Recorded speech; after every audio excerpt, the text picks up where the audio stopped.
Hey everybody, Chef Marty Mongiello here again at the United States Presidential Culinary Museum. And on this episode of Inside the President's Cabinet, we're going to take a look at the Lincoln's two sets of china.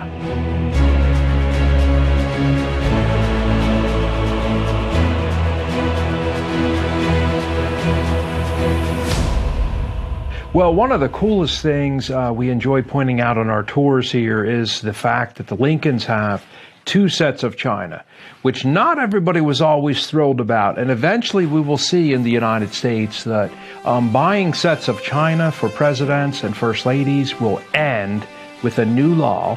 And often people will mention, yeah, the Lincolns bought a set of china for each term that he was in.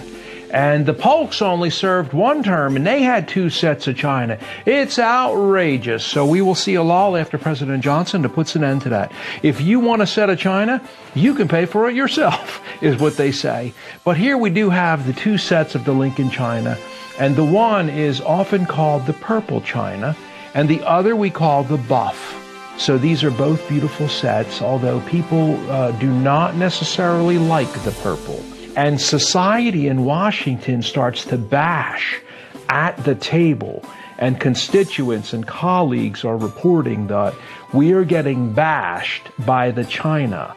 Where did she get this color? Mary Todd actually saw this china on one of her famous shopping trips to New York and asked the gentleman from Limoges, France, right outside of Paris, "This purple china, sir, I've never seen the pigment attached to ceramic. How are you doing this? This pigment is not a controlled color.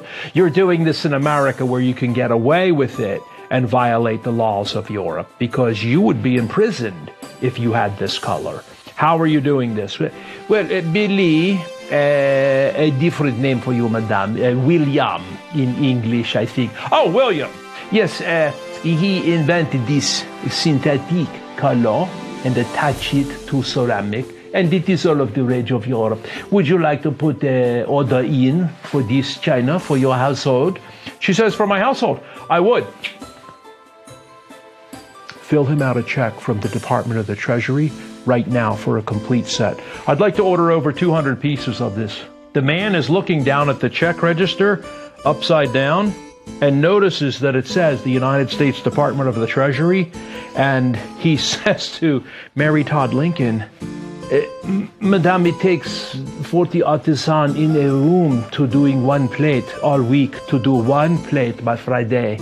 How much do you want to order?" Well, everything that we would need, the cereal bowls and the cups for drinking coffee and saucers, and of course a bread plate would be nice, and the main course plates, and all of that. And his eyes kind of look like pool balls, guys. And the only people who ever had this color were the clergy or royalty. And if you were caught wearing it anywhere in Europe, you would often be stopped in the street and asked, do you have any papers with you to have that on? We quickly switched this china to the Lincoln second term china to try to diffuse a lot of this angst in the White House. And not everybody disliked it, but there were enough who have written about they did not appreciate this woman showcasing royalty on the most famous table in American history.